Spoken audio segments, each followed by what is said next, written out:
اخواتي اصولي تسابق وين اخواتي انت اللي بنكو تاسو وکه وسې نور وړو د کاپیره شکر به په کوپر وکړي که دې زموږ مسلماني ولیده. ملګرو دا و د ریانځې پلار کم چې ډېر زیات جړه فریاد کوو. تاسو ته به یاد وي نن چې کومه واقعه رامخې ته شوې ده، یعنې کومه دردونکې سانحه چې شوې ده په باجوړ کې. که ستاسو یاد وي کوم ریحانزیب چې دی د دې په هکله به زه تاسو ته ویم چې دې ته سیټ هغه د پارټۍ د سایډ نه نه و میلاو شوی، یعنی د آزاد امیدوار په حیثیت باندې ودرېدلی، خو هغه دا ویل چې ایا کم دا نور کم کینډیډیټ چې دي نو حق وایي زما جوړېږي نو زه ځکه ودرېږم. نو د هغې په بنیاد سره دا هم آزاد ودرېدلی و.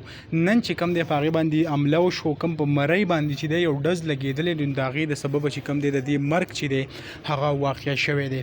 ډېر زیات کم پښتانه چې دي هغه پرې خفه دي. الیکشن کمیشن اف پاکستان چې دی هغه په باجوړ کې کم الیکشن چې دی هغه هم ملتوي کړی دی.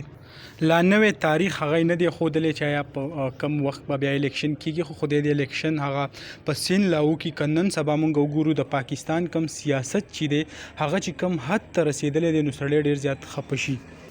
صرف او صرف چې کم دی هغه انتقامي کمې کاروایانې چې دي هغه روانې دي.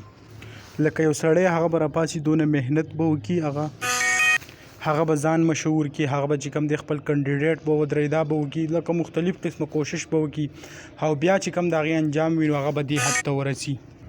نو ټول پښتونخوا کې چې کوم دی یو غم مقام دی ډېر زیات. زه تاسو ټولو ته یو ریکویسټ کوم چې پلیز د دې سیاست او د دې قصو نه هغه خلار شئ چې کومه ځواني چې د هغه پکې وبیللی شي. لکه تاسو ریانزیب ته وګورئ هغه چې پکې خپله ځواني وبیلله نو څه ګټه یې خو ونه کړله، خو ښه خپله زندګي چې واغی د خیر ختمه کړه. دغه ویډیو به تاسو سره شریک کړه انشاءالله. بله ویډیو کې مې لایګو. الله حافظ.